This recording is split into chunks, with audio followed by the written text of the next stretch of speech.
Magandang umaga, isang pagpalang araw sa ating lahat. Dito na naman tayo sa aking bansutan. Tara, samahan nyo ako maglipat ng isang aking binabansot. Ayan, naka-prepare na sila.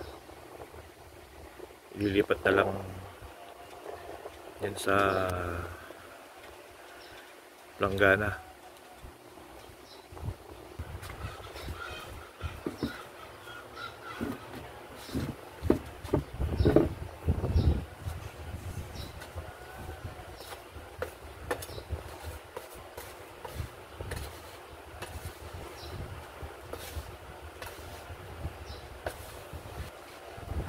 Maba na ugat niya, kaya pwede nang ilipat sa medyo mas malaki.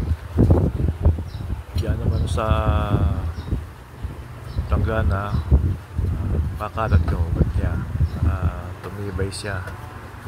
Ay konti lang ang lupa.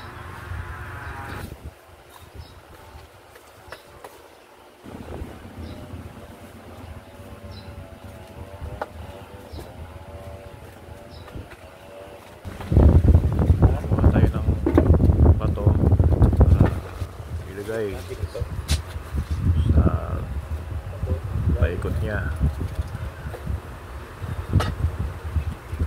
Ayan. Para medyo masiksik. Bughag kasi yung lupa na pinagtamnan natin eh. Ayan. Bato galing ng Dingalan. Sinadya pa rin yan nung nakakarang araw. Yan, paikot na siya. Tapos lipat natin. Ipupruning na natin para malinisan. Tagal nang di nalinisan, kaya ngayon lang ulit natin linisan. Medyo matagal tayong hindi nakapag-linis ng ating mga binabansot eh. Naging busy lang, dami ng ginagawa, kaya ngayon lang ulit. Maraming salamat nga pala sa mga nagtsatsaga manood dito sa aking mga video,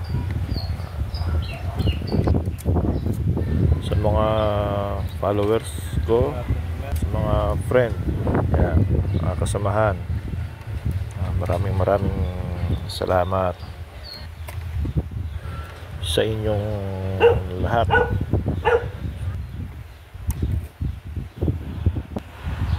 Layer by layer tatanggal ng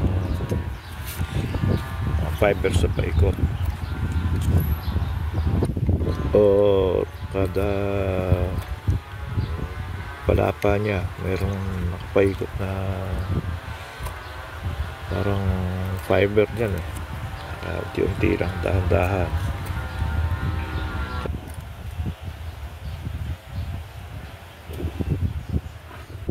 Medyo matagal, mabusisi. Kailangan talaga ingatan ng paglilinis pagka dito sa bonsai. Ayan, medyo malapit na sa pinakamaliit na pinakamurang dahon niya, kaya maninipis na yung nakabalot na fiber sa kanya.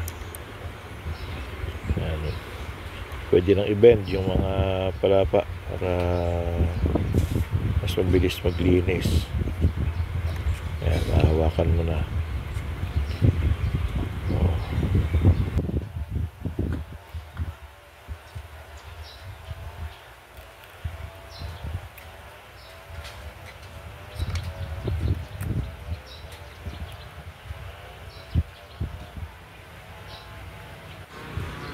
kailangan maingat din na i-bend yung mga palapan niya para hindi masira o mabali.